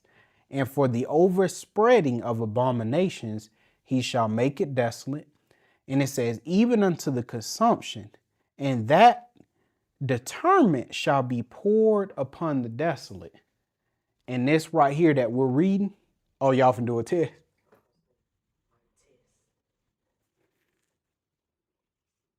You see it going? Mic test 1, 2. This might be it here. Mic test.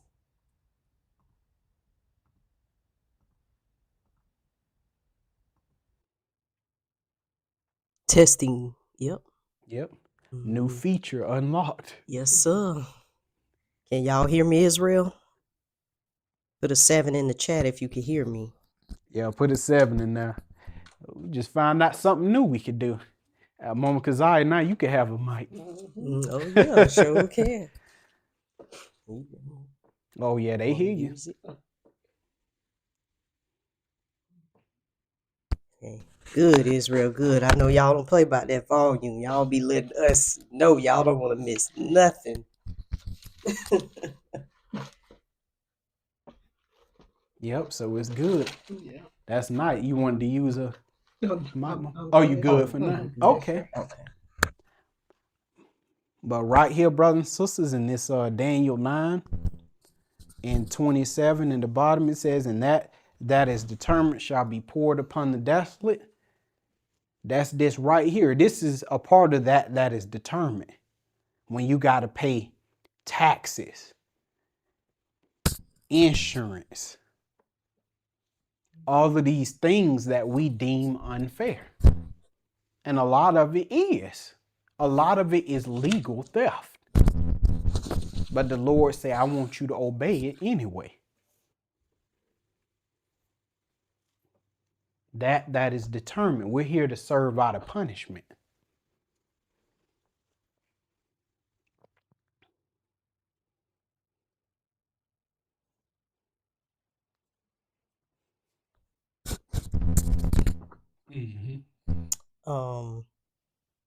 Can we read Mark 12 and 17? Mark 12.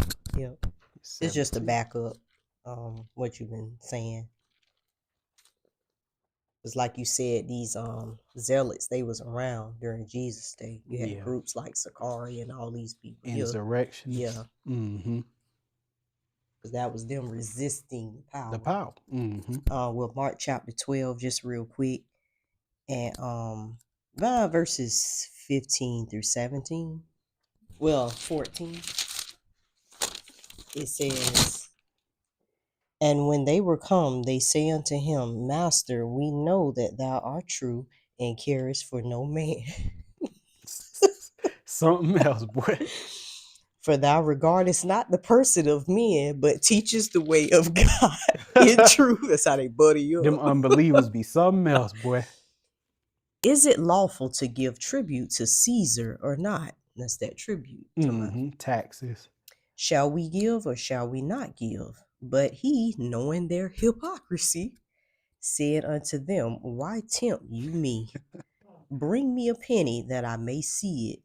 And they brought it, and he said unto them, whose is this image and superscription?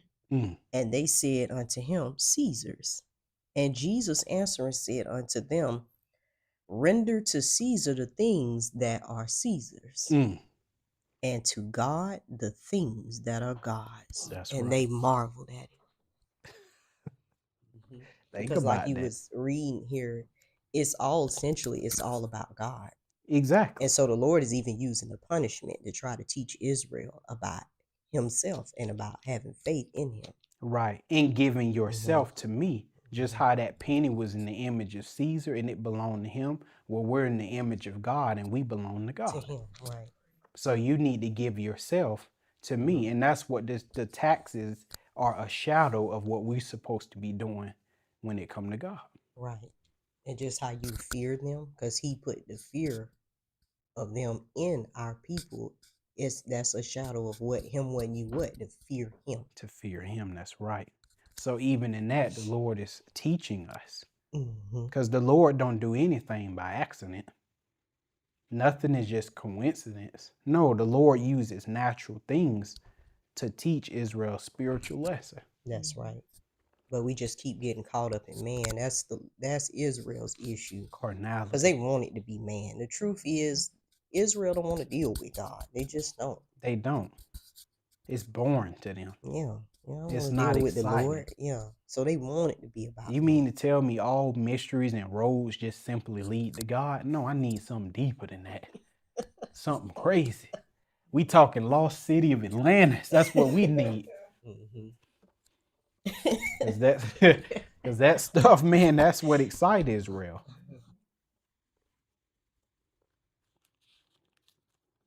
All right, back to Romans 13. And where we at? We are on verse 8. Verse 8. Okay. Now let's see.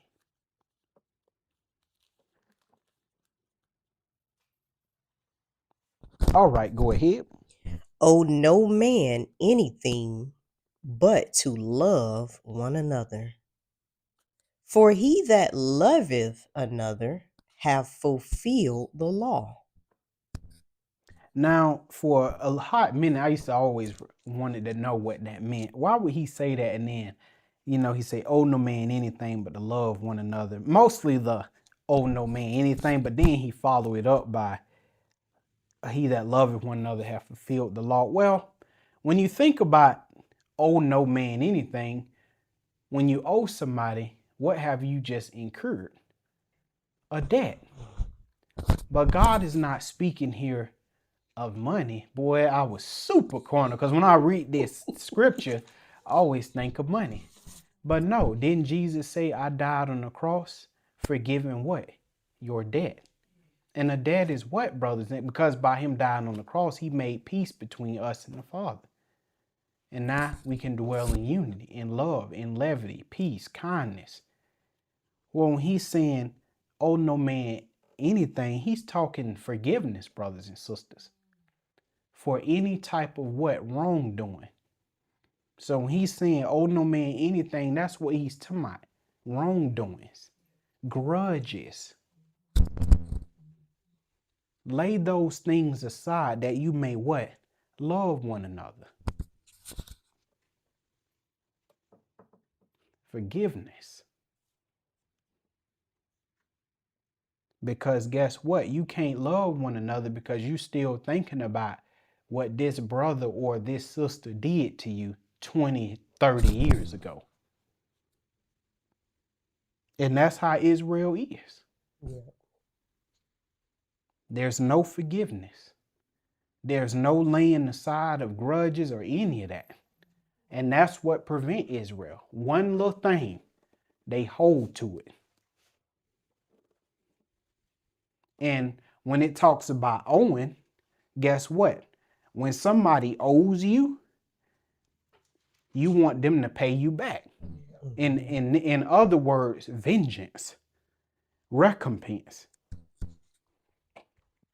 He like, no, you need to forgive. Don't be trying to get, you want vengeance and revenge, because that is a dirty process. He say, vengeance is mine. Forgive your brothers, forgive your sisters. Don't lay anything to their charge.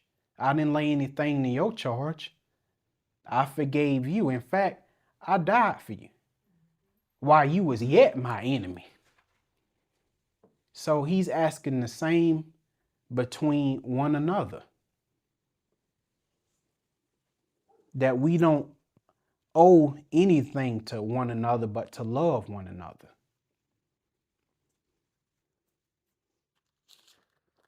All right, verse 9. For this, thou shalt not commit adultery. Mm-hmm. Thou shalt not kill. Thou shalt not steal. Thou shalt not bear false witness. Thou shalt not covet. And if there be any other commandment, it is briefly comprehended in this saying, Or summed up, go ahead. namely, thou shalt love thy neighbor as thyself. So I always forget. So the law and the prophets, brothers and sisters, that's what it was all about. Thou shalt love thy neighbor as thou love thyself. And we know too, love the Lord your God with all your heart, soul, and mind. Because if you love God with all your heart, soul, and mind, then guess what? You're going to love your neighbor who is in the image of God. You're going to love your neighbor or your brothers and sisters as you love yourself. That's the law and that's the prophets. That's right. That's why we're in captivity right here. That right there. That's right. A lack of love. And that lack of love does what? Shows your unbelief or your faithlessness in God.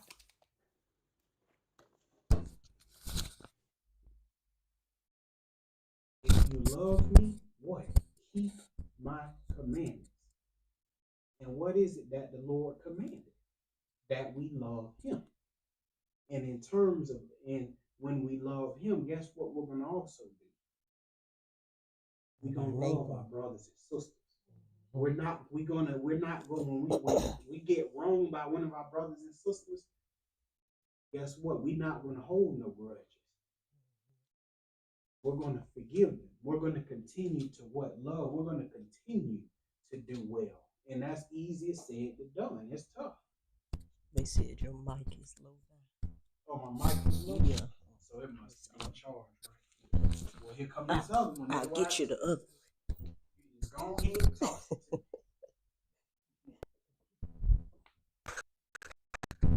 That's so. Ain't nothing like having a good old backup.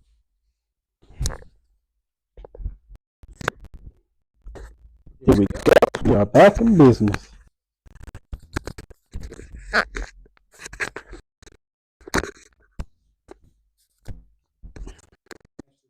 And it's another way.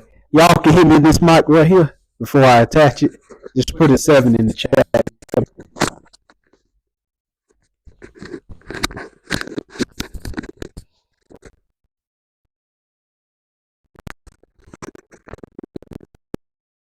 All right now. I said y'all can hear this mic.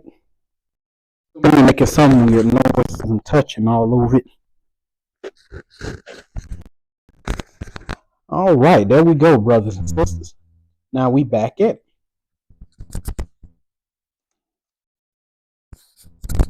That's all the Lord wants from us. That we just love one another. That's it.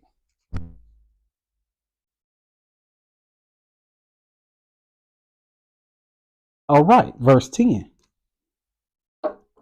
Love worketh no ill to his neighbor. So that's what saith what? The law and the prophets, that love worketh no ill to his neighbor. But yet you have brothers and sisters that claim to be keeping God's law. And when they say God's law, they're talking about the law of Moses. But yet all we see from them, black people, is what? Ill, working ill. Ill. Talking about each other, dogging each other, stalking each other on Facebook, trying to figure out what they got going on so they can go and gossip and tell everybody.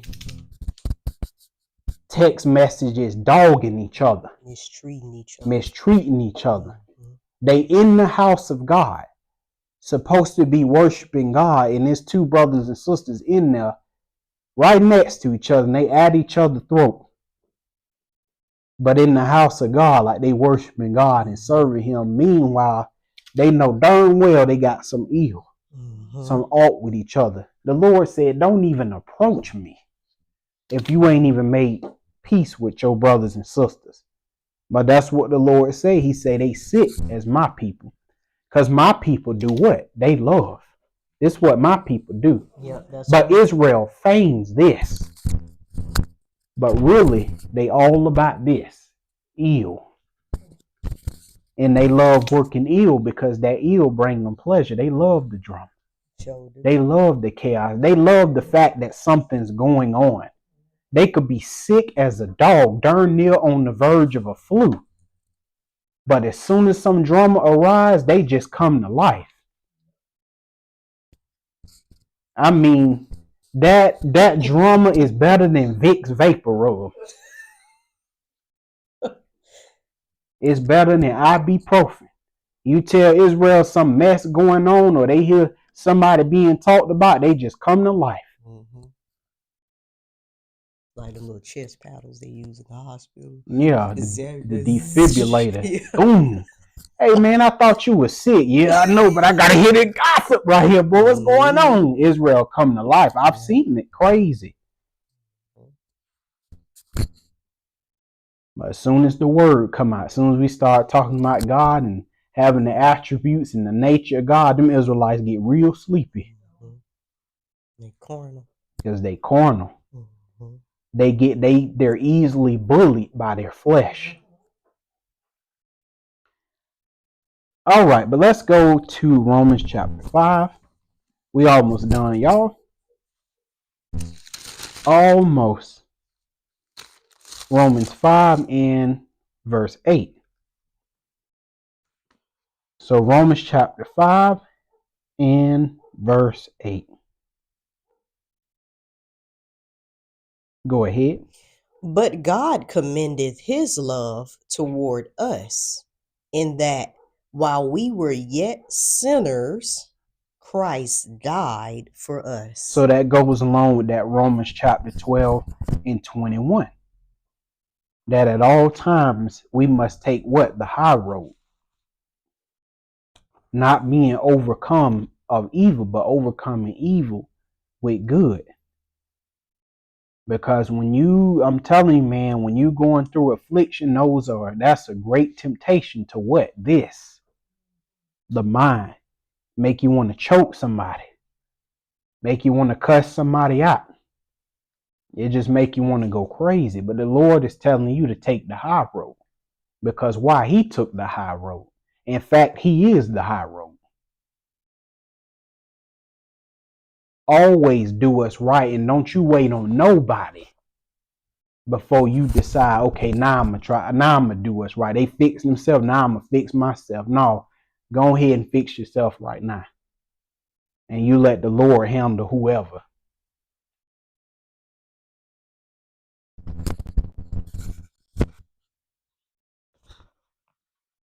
Because now we're seeing the fruits of Christ taking the high road. He's won many of his people over to him by taking the high road. Now imagine if he didn't take the high road.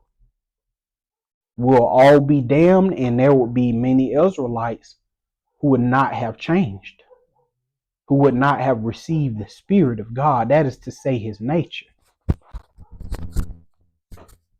All right, back to Romans 13, and we're going to read verse 11 and 12.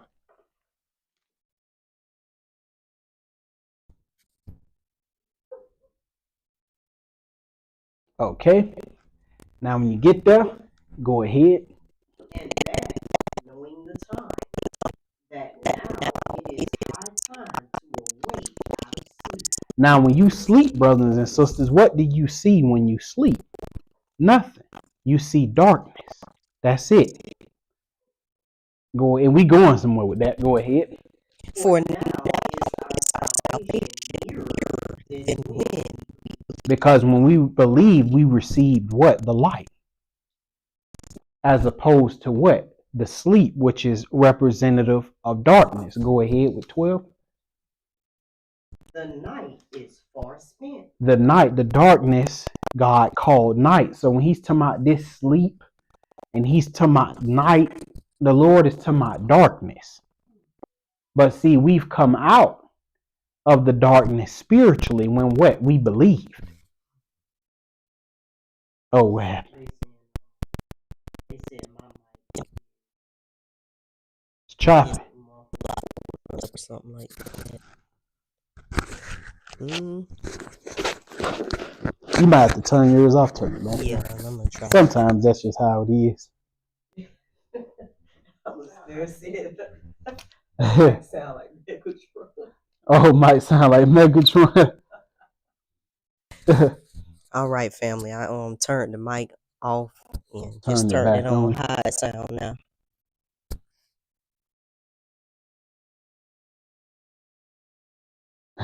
It's a hard chop and screwed. Just put a 7 in the chat, brothers and sisters, if y'all can hear Zahara mic well. Yeah, how the mic sound, family? It's good now. Sometimes the computer just be tripping. There, and I think I Some hoofs be running.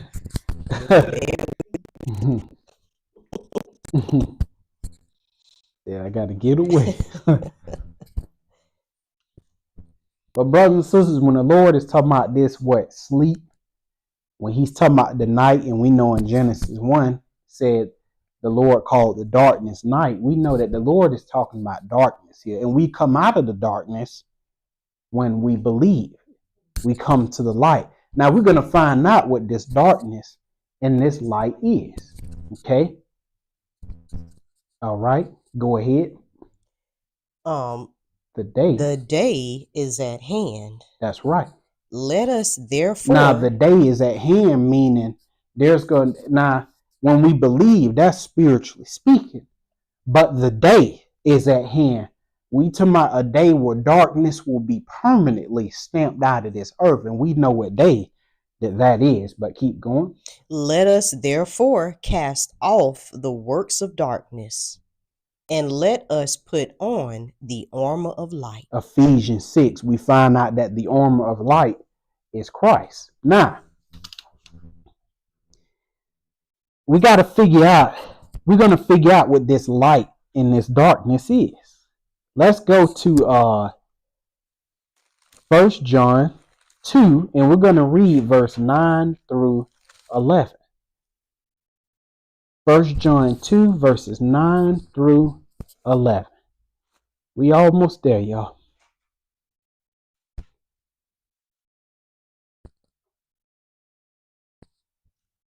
Okay, go ahead. He that saith he is in the light and hateth his brother. So let's translate it now. He or she that say that what? They believe. So he that saith they believe in who? Christ, who is that great light. And do what? And hateth his brother. Now, what is this hate? What is this hating of your brother? What is this hate? Go ahead. Is in darkness even until now. So we find out that this sleep or this night, which we know night is a translation for darkness, according to Genesis 1, we know that this night or this sleep is talking about this hate, meaning an absence of love, because the absence of light is darkness. The absence of love is hate. There is no in between. The absence of love is hate. So that's what he's saying. If you walking around with no love, guess what he say? You walking in darkness.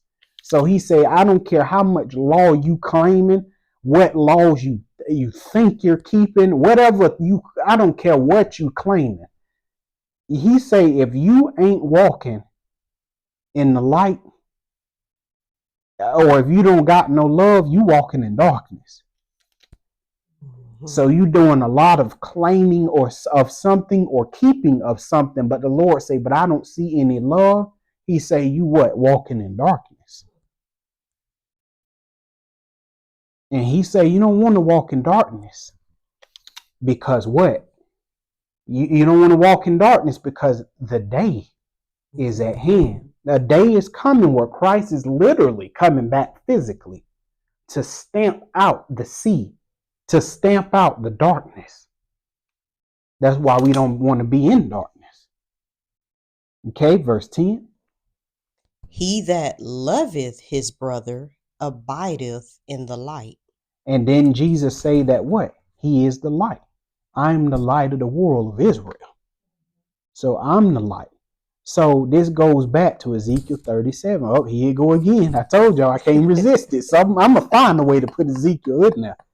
That go back to Ezekiel 37. Remember it say that breath? Well, now you could translate the word breath to light.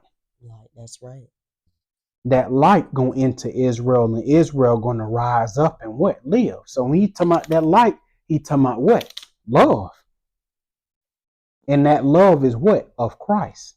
And he's going to teach you concerning how to deal with your brothers and sisters, how to walk, talk, how to handle situations, how to make peace, how to diffuse, how to de-escalate. Because these are all a part, how to render justice. These things is all a part of this light. Okay. Go ahead, verse 11. I gotta finish 10. Oh, okay. Yep, go ahead. He that loveth his brother abideth in the light, and there is none occasion of stumbling in him. That's right. Because we're constantly what? Exercising this love. We staying on top of that sinful nature we got in ourselves. We're always making sure that we're walking in light, never to return again in the darkness, making sure that we don't get sleepy and go to sleep. Verse 11. But he that hateth his brother is in darkness. So I don't care what anybody claiming, what they saying they keeping. He say, if I don't see you walking in love, and I see you hate your brothers and sisters, and that's shown in what? How you deal with one another. He He said, you in darkness. Go ahead. and walketh in darkness. Which means in verse 10, you going to do what? stumble. And when When you stumble, you going to be hurting your brothers and sisters. And you eventually going to stumble right to the pit. Go ahead. And knoweth not whither he goeth, because that darkness have blinded his eyes. That's right. He can't see.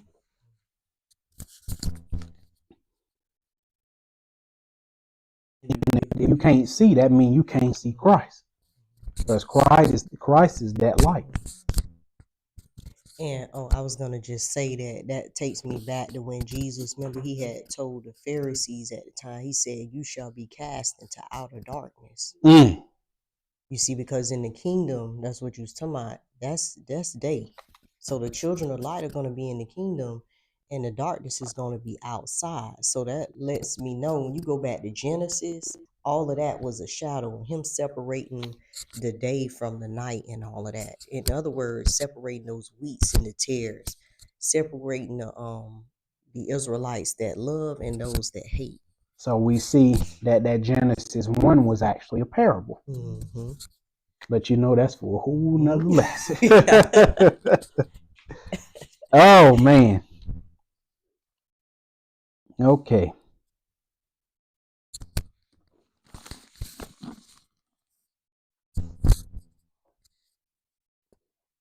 And then it says, because that darkness have blinded his eyes. And remember that Jesus said that Israel, well, we know Jesus through Paul. Remember, he said Israel was blinded in part. Mm-hmm. So we talking about that blinded. He talking about these people, they couldn't believe, they couldn't see Christ, they couldn't see the light. And we understand that light is love. And these Israelites, they didn't know love if it hit them in the back of their head. The very thing Israel continues to struggle with here in 2026. But meanwhile, they trying to come up with all kind of stuff. Pan-Africanism, Egyptology. They done ran over the Christianity, ran over the Islam, all of these things. When it's simple, love. Thus saith the law. All right, now back to Romans chapter 13, and we are going to read verse 13. And when you get there, go ahead. Let us walk honestly, or properly, as in the day, not in rioting and drunkenness, not in chambering and wantonness, not in strife and envying. And it's more than just what's being said here, because we get focused on rioting, drunkenness, chambering, wantonness, strife, and envy. You got to understand, brothers and sisters, you're doing this to somebody. This affects somebody. That's the whole point Christ is trying to get you to understand. That is affecting your brothers and sisters. So it ain't just you committing an act, because Israel is so they're so narrow-minded and got tunnel vision, and they're not understanding that when you do this type of stuff, that affects your brothers and sisters. And when you do these things, you're not walking in love, because this affects your brothers and sisters. That's right. Like these Israelites in the hood, this all they do right here. Rioting and drunkenness. Yep. Keeping they other brothers and sisters up that's trying to walk honestly, you keeping them up all night with your filthy behavior, blaring and blasting music, ain't got nothing to do, no job, nothing. Ain't trying to be productive, not trying to help out the elderly, nothing.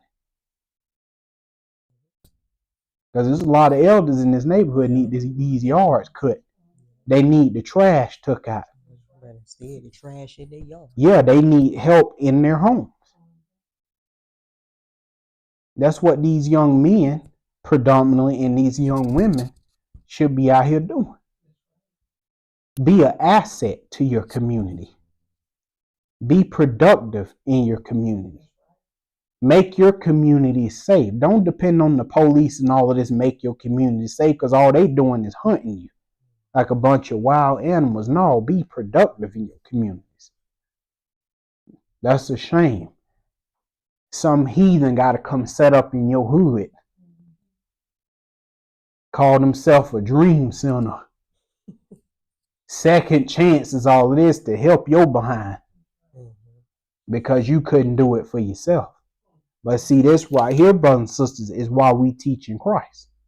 Because Christ, he teaches us how to do those things and how to cease from these works right here. All right.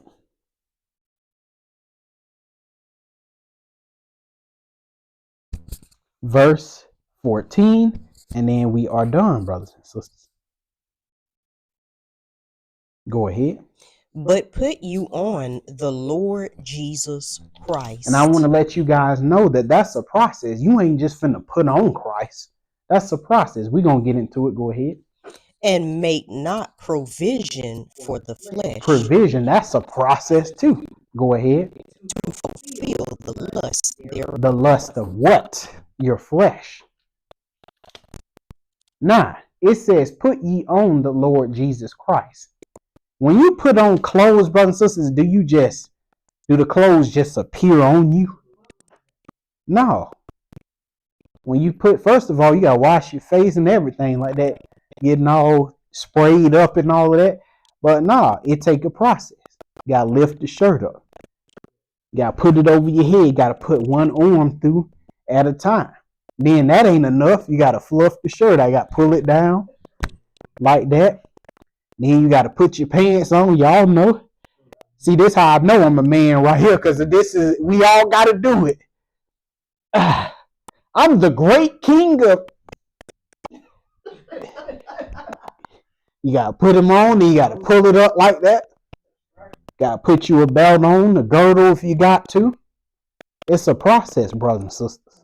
That's what I'm trying to tell you. Now, that was a little bit of a basic example, but it's a process. Just like what? Not making provisions for the flesh. Now, guess what? I'm going to use an example of food. Like when you're preparing food, right? You getting all the ingredients out, right? You put you some water in the pot. You turn the oven on. Water start boiling, and you getting ready to make it stuff. It take preparation to do that. So making provisions for your flesh, it's the same way. But the Lord telling you, hey, don't make provisions for the flesh. In other words, be careful what you putting in you, inside of your flesh pot. He say, be careful. That's all it is, brothers and sisters. Because depending on what provisions you make determines whether you're going to fulfill the lust of your flesh or fulfill the spirit. That's all that's being said. But that's all I got for you, brothers and sisters. I apologize for any of the mic problems. I thought I had everything charged up with the previous mic, which I'm pretty sure I did. But I'm going to charge you the second time, see what happens. But yeah, that's all I got for you. I hope you guys got a good understanding of this lesson. If you felt like I was going too fast or you got lost at some point, you can always just rewind the live broadcast when it drops. Go at your own pace, go at your own speed. Get a notebook out, take notes if you want. Because I know sometimes when the broadcast is live, it's hard to take notes because you're just trying to keep up. So when it first come on, you could just watch it like normal, and then later you could just run it back a second time, take notes or whatnot, do your own studies. But that's all I got for you, brothers and sisters. I want to say thank you for participating in today's lesson. And God willing, I will see you in Romans 14. Shalom.